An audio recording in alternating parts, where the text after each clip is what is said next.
Leva les yeux et regarda. Voici un homme se tenait debout devant lui, son épée nue dans la main. Josué 5, 13, 15. Cet homme, en qualité de prince des armées de l'Éternel, est debout avec son épée tirée dans sa main. Oh, c'est une bataille, n'est-ce pas? C'est une guerre, n'est-ce pas? Aussitôt que le Saint-Esprit prend le dessus et qu'il y a une complète capitulation devant lui, la bataille est engagée. Ne commettez aucune erreur à ce sujet. Quoi que vous puissiez penser du baptême du Saint-Esprit, malgré tout ce que cela peut impliquer, sans vouloir le limiter à cette seule interprétation, cela signifie cependant un conflit incessant et immédiat. Cela peut signifier d'autres choses, mais cela implique une guerre sans répit, une armée dans laquelle il n'y a pas de mise à la retraite. Ici, vous ne serez jamais pensionné, vous êtes incorporé jusqu'au bout.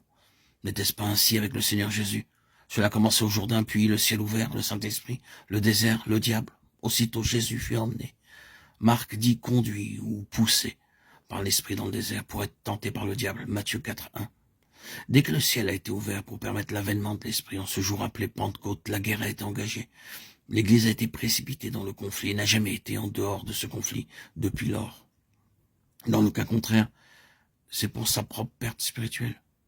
D'une manière ou d'une autre, la Seigneurie du Saint-Esprit conduit aussitôt à cela. L'épée est dans sa main. Et elle ne sera jamais rengainée jusqu'à ce que la tâche soit accomplie. Oui, mais cela c'est du langage, pouvons-nous dire. En effet, l'Esprit Saint n'est pas intéressé par la guerre physique et charnelle. La guerre, le conflit sera selon sa propre nature. Il sera spirituel, il sera selon l'Esprit, car les forces spirituelles occupent des possessions.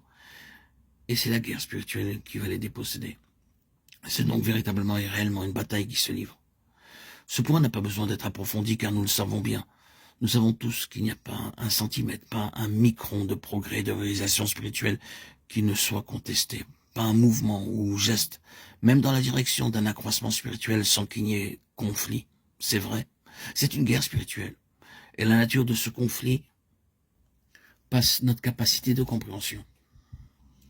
Nous pensons qu'il viendra d'un côté et il surgit de l'autre. Il ne vient jamais par là où nous l'attendions, et sous une forme que nous pensions pouvoir reconnaître. Le fait est que nous identifions rarement le diable dans ses assauts.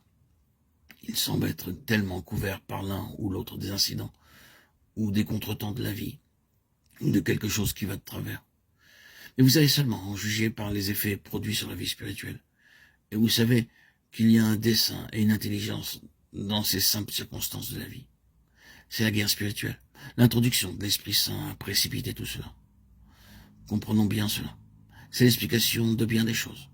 L'ennemi travaille constamment par le côté faible, et je pense que c'est probablement sa plus grande chance de réussite aujourd'hui parmi le peuple du Seigneur. Les préjugés sont appelés prudence, la suspicion, être vigilant, de bons termes pour des choses mauvaises. L'ennemi est passé maître dans cela. Vos préjugés peuvent être votre côté faible, car suscité par le diable. Il a trouvé la possibilité de créer cela, et c'est devenu un obstacle dans votre propre vie spirituelle et dans la voie de la plénitude céleste. Le peuple du Seigneur est aujourd'hui attrapé dans ce filet, dans toutes les parties du monde. La croissance spirituelle dans cette voie céleste est limitée par les dommages et les suspicions causées par le peuple de Dieu. Un ennemi a fait cela.